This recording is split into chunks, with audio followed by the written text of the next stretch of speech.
It wasn't the gift that hurt, it was the silence after. Natalie had just finished unwrapping it, soft fingers peeling the last corner of paper like it might break if she pulled too fast. Her smile was small, but real.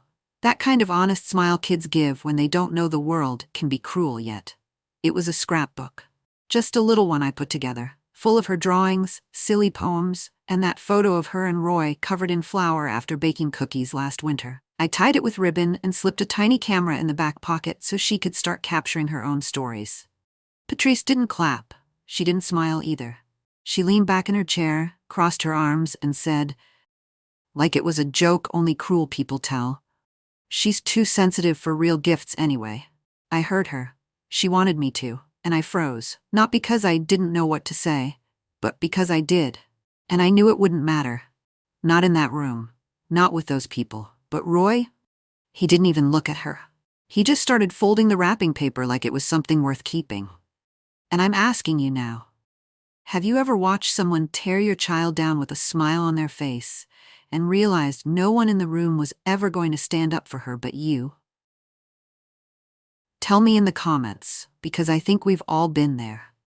And if this story sounds like something you've felt deep in your bones, stick around, subscribe, and don't forget to hit like. We're just getting started. Patrice Beach's lake house always smelled like money and lemon wood polish. Big windows that let in too much judgment. Furniture you weren't allowed to touch. That kind of quiet where laughter felt like an accident. We were only there because Roy asked me to be. Said it'd be good for Natalie. Said it'd show them we were past everything. But the thing about being past something is, it usually means everyone else has moved on from what they did. Except you. Natalie had been looking forward to that birthday for weeks.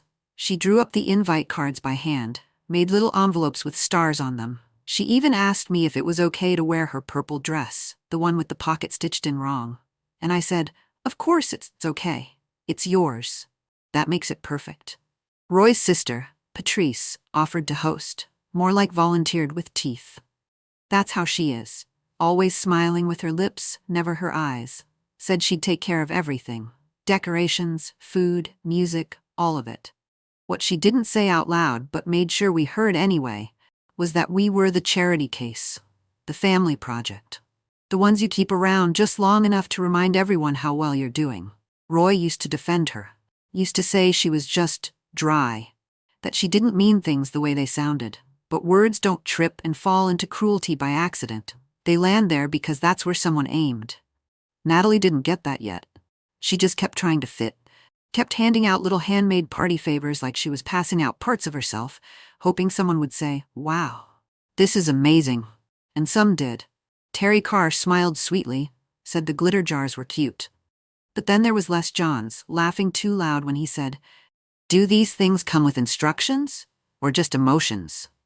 Everyone chuckled. Except Natalie. She just nodded and walked away, holding onto her sleeve like it could protect her. And Roy? He was standing by the wine table, talking to Tina Clements, acting like he hadn't heard a thing. But I saw the way his jaw moved. Not clenched. Not angry. Just tight. Like he was grinding something small between his teeth. Still, he didn't say a word. And I started to wonder, was I the only one in the room who felt like they were bleeding in slow motion? Because that party wasn't just a birthday. It was a test. And we were being measured in silence, posture, and how well we could swallow humiliation without making a scene. I watched my daughter look around that room, all the aunts, the polished cousins, the tired family smiles, and I could almost hear what she was thinking. Be smaller, be nicer, be less. I wanted to scream, but the music kept playing, and Roy kept folding that wrapping paper like it was a letter he couldn't write yet. I think the moment it really snapped for me wasn't loud. It didn't come with shouting or smashed cake or a chair being knocked over. It came wrapped in red tissue paper, sitting on Patrice's perfectly set table like it belonged there. We had just finished cutting the cake. Chocolate on the inside, white icing on the outside, Natalie's favorite. She had that look kids get when they feel loved and don't expect it to vanish right after. And then Patrice stood up. Like she'd been waiting all night for a stage. She cleared her throat, fake modest, and said, well, I figured someone had to get her something a little more real. Then she handed Natalie a small box. Natalie's smile faltered, just for a second. She took the gift, unwrapped it slowly, careful like always. Inside was a silver locket. Pretty. Shiny. Cold. Patrice smiled wide. It's engraved. I thought it might help toughen her up a bit. Teach her that not everything has to be handmade to matter. And just like that, the whole room shifted. No one gasped, no one flinched. They just nodded, sipped their drinks, chuckled behind napkins. Like that kind of insult was acceptable, as long as it came with a bow on top. Natalie looked at me, then at Roy. Her hand tightened around the locket. She said thank you. Quiet. Like she was apologizing for something. And I could see it, that flicker. That moment kids have when they start to realize the world doesn't clap for kindness. It rewards power. I wanted to get up. I wanted to say something, but my mouth stayed closed. And Roy, still folding. I watched him. His hands were steady. His eyes never left the table. He folded another square of the wrapping paper, the one from our scrapbook gift, into a perfect triangle. Then another, like he was building something out of the wreckage. Tina Clements leaned in toward Patrice, whispered something I didn't catch. Patrice laughed, loud, then turned to Natalie and said, "Maybe next year you'll be ready for something grown up." That's when Natalie said, "I liked the scrapbook better." And the room went still. You know that kind of silence that doesn't feel safe? The kind where you know someone's about to say something sharp enough to leave a mark? Patrice didn't break eye contact, didn't flinch, just smiled like a blade and said, "Of course you did, sweetheart. Sensitive girls always like make-believe things." Natalie looked down at her plate, and that was it. That was the moment. Not a scream, not a slap, just a quiet breaking inside my chest, like something sacred had been stepped on, and everyone just kept walking. I reached for my daughter's hand under the table. It was cold. She squeezed back, but not tight. And Roy? He stood up, tucked the last piece of wrapping paper into his jacket pocket, didn't say a word. But I saw his face.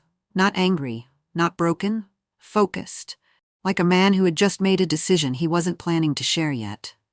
We didn't talk in the car. The ride home was just windshield wipers and that soft hum the road makes when you're going a little too fast but don't care enough to slow down. Natalie fell asleep in the back, one hand still holding the locket, the other tucked under her chin like she was shielding something small and important. Roy drove with one hand on the wheel and the other resting on his knee. I watched the way his fingers tapped against his jeans, slow, steady, like a clock winding itself. I wanted to say something, but everything in my mouth felt too heavy or too soft. Instead, I stared out the window. The trees looked like shadows that hadn't made up their mind about staying. And in my head, I kept replaying it.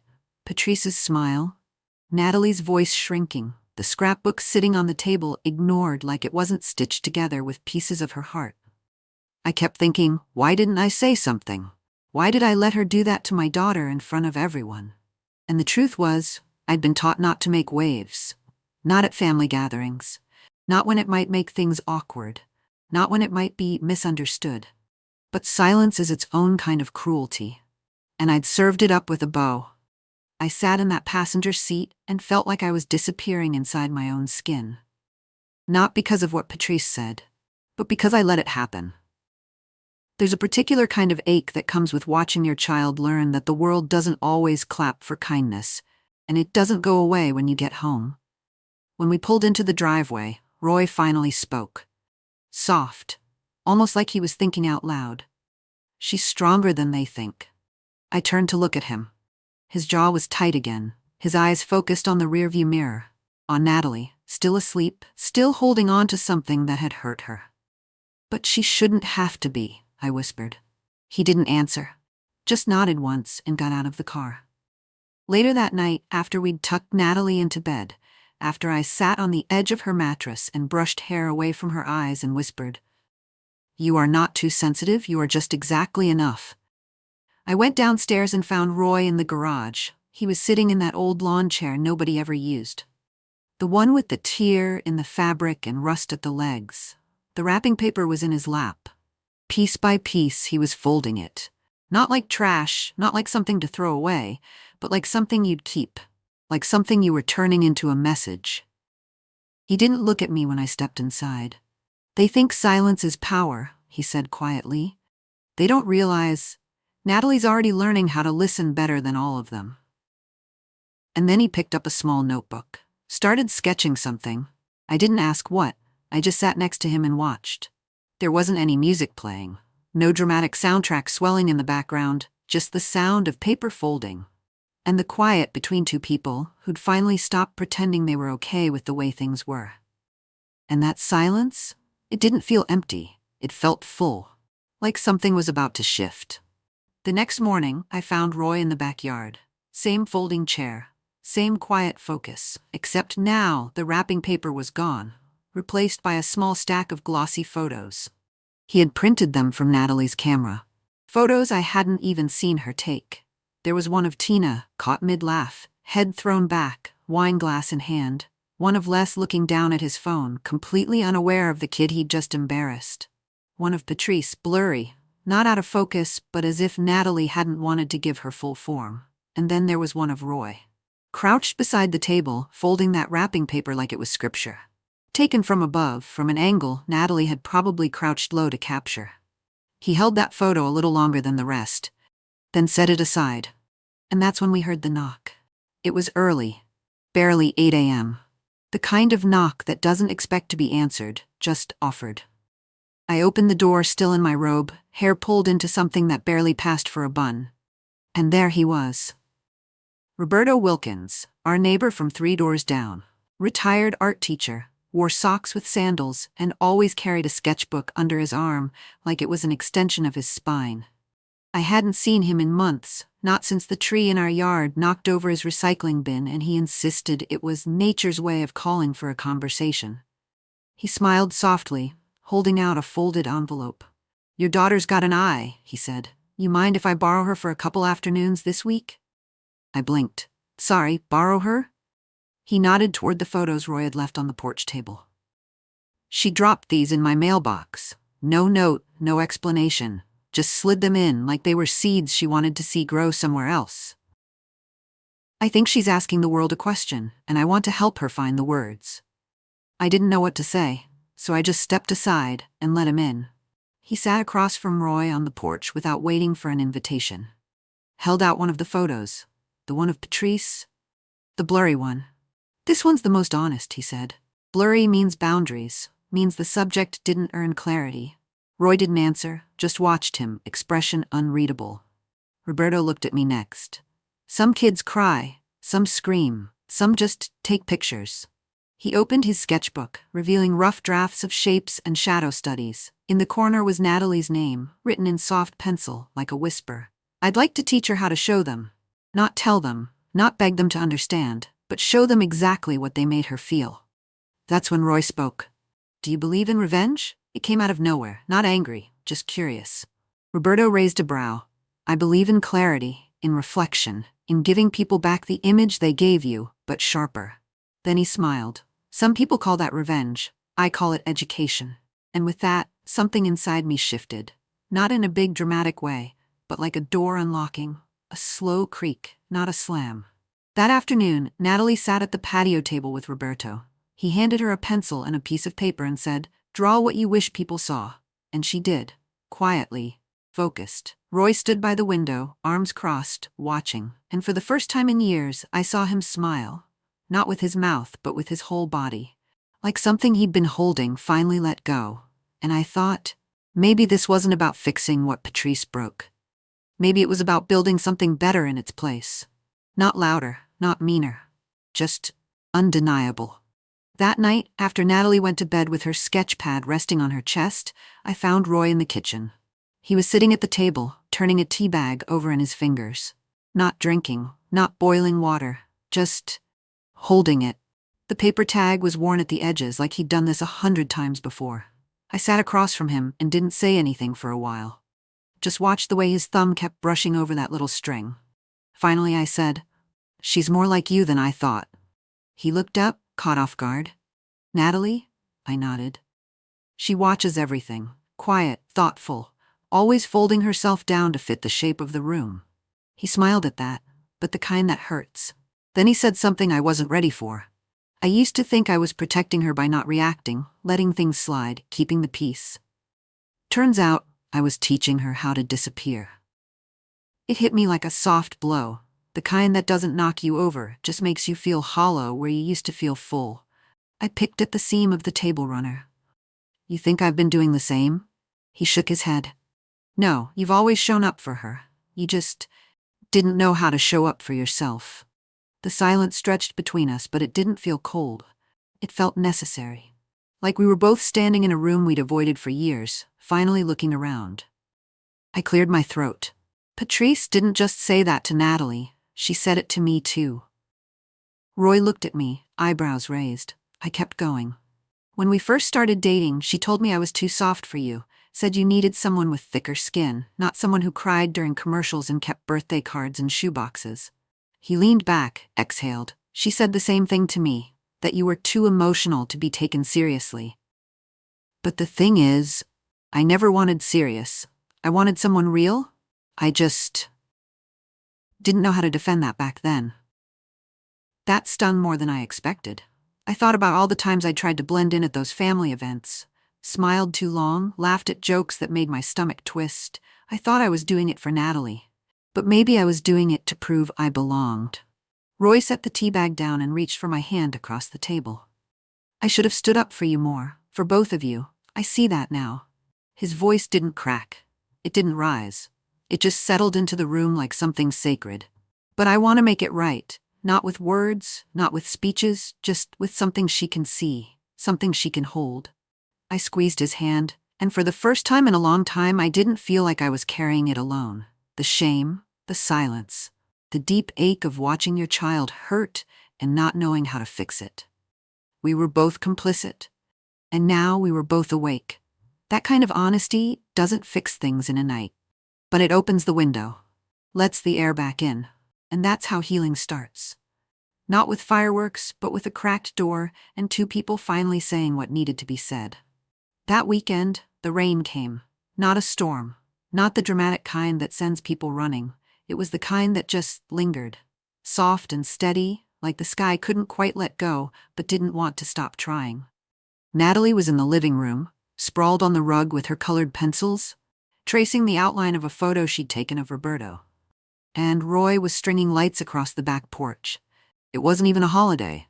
He just said she likes lights, makes the dark feel less permanent. I brought out a blanket and sat beside him. The rain tapping on the roof above us like a conversation waiting to start. The air smelled like wet cedar and lavender, that mix that makes you think of summer nights and open windows. For a long time, we didn't talk. Just listened to the soft click of the string lights settling into place. Then Roy turned to me and said, "Do you ever wonder if you became the mom you needed?" I looked at him, startled. That question, it wasn't casual. It came from somewhere deep, somewhere that still hadn't healed. I thought about it. All the ways I tried to make things gentle for Natalie, the way I filtered the world through kindness and softness and patient correction. How I tried to teach her that her feelings weren't a flaw, they were a compass. Sometimes, I said. But other times, I wonder if I'm just showing her how to survive silence. Roy nodded slowly. When I was a kid, he said, Patrice would always be the loudest one in the room. I used to think that meant she was the strongest. But now I look at Natalie. The way she notices things, the way she refuses to laugh when something isn't funny, and I think maybe that's what strength looks like. Not noise, just truth. The lights above us flickered gently in the mist, not broken, just breathing. "She's going to be okay, isn't she?" I asked. Roy didn't answer right away. Instead, he reached into his coat pocket and pulled out something small, the folded swan he'd made from the wrapping paper. It was faded now, a little soft around the edges, but still sharp in its shape, still deliberate. "We're going to give this back to her," he said, not as a gift, as a reminder. That even when people try to turn something beautiful into a joke, she can fold it into something stronger. The porch light caught the swan's edge and made it shimmer, just for a second, like it was gold instead of torn paper. I leaned into his shoulder. The rain kept falling. Natalie kept drawing, and for a moment the world felt still, like all the noise had stepped aside to let something real pass through. That night, as we tucked Natalie in, she looked up and said, "I want to make a book with pictures. Of all the people who think I'm not watching. I kissed her forehead. That's gonna be one powerful book. She smiled, not big, not forced, just real. And in that moment, I didn't need to fix anything. I just needed to be there, in the quiet, with the people who saw the world the way I did, through feeling, not force. The next time we saw Patrice was at Tina Clement's engagement brunch, the kind of event where people wear pastels and hug too tight, where compliments sound like evaluations and mimosas come with judgment. We hadn't planned on going, but Natalie asked if she could bring her camera. I want to finish the photo book, she said. The one Roberto told me to make, the one that shows how people really are. So we went. And right away, it was clear Patrice hadn't changed. She greeted us with that polished smile she always wore, the one that said, "I've already forgotten what I did to you, and I expect you to have done the same." She bent down to Natalie's level like she was doing charity. Well, the sensitive one's back. I froze. My stomach twisted, but Natalie didn't blink, didn't smile. She just lifted her camera and clicked. One photo, one moment, captured exactly as it was. Patrice flinched, just slightly. "What's the photo for, sweetheart?" she asked, her tone sugary and sharp. "The truth," Natalie said. "You said I liked make-believe, so I'm showing people what's real." Then she walked past her like it didn't need explaining. Roy and I stood there, stunned. Not because she was rude, but because she wasn't. She was calm, clear. A mirror held up to a face that didn't expect to be seen. The rest of the afternoon moved like a play we weren't part of. Clinking glasses, toasts that rang hollow, laughter that didn't touch anyone's eyes. And then, just before the cake was cut, Roy stood up.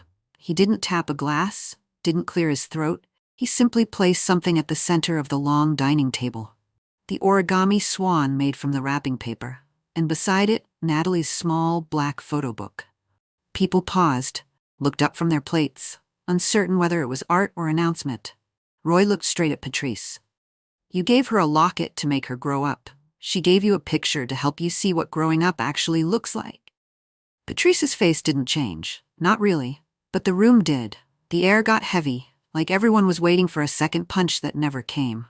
Natalie stepped forward, opened the photo book. Page by page, she laid it flat on the table. Candid portraits, honest expressions. Moments that didn't ask for approval, they just were.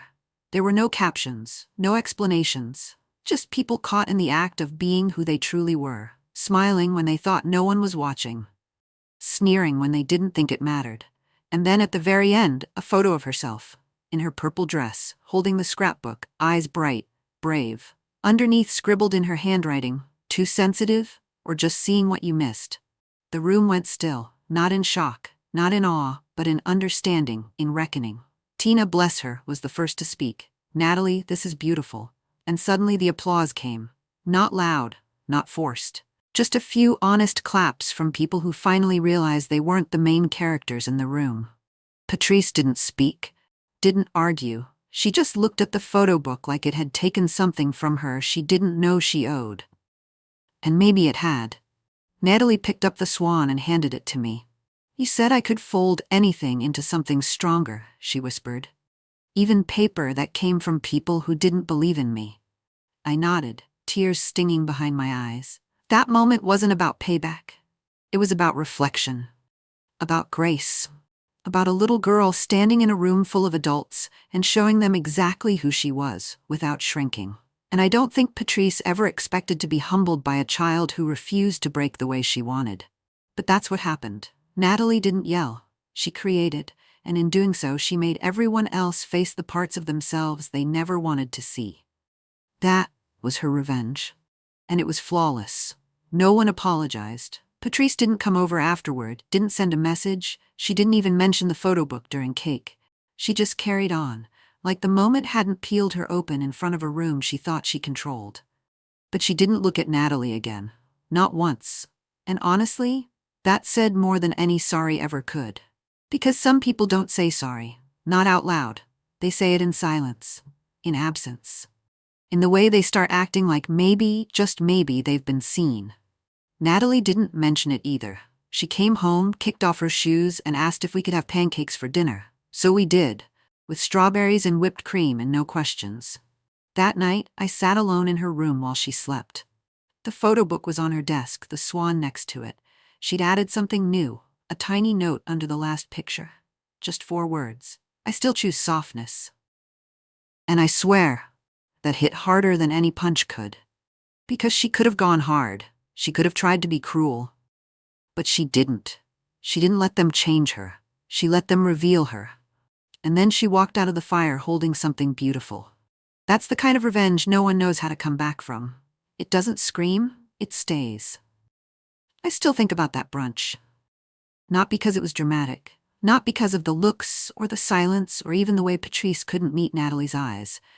I think about it because something happened that day. Something invisible but loud. A shift.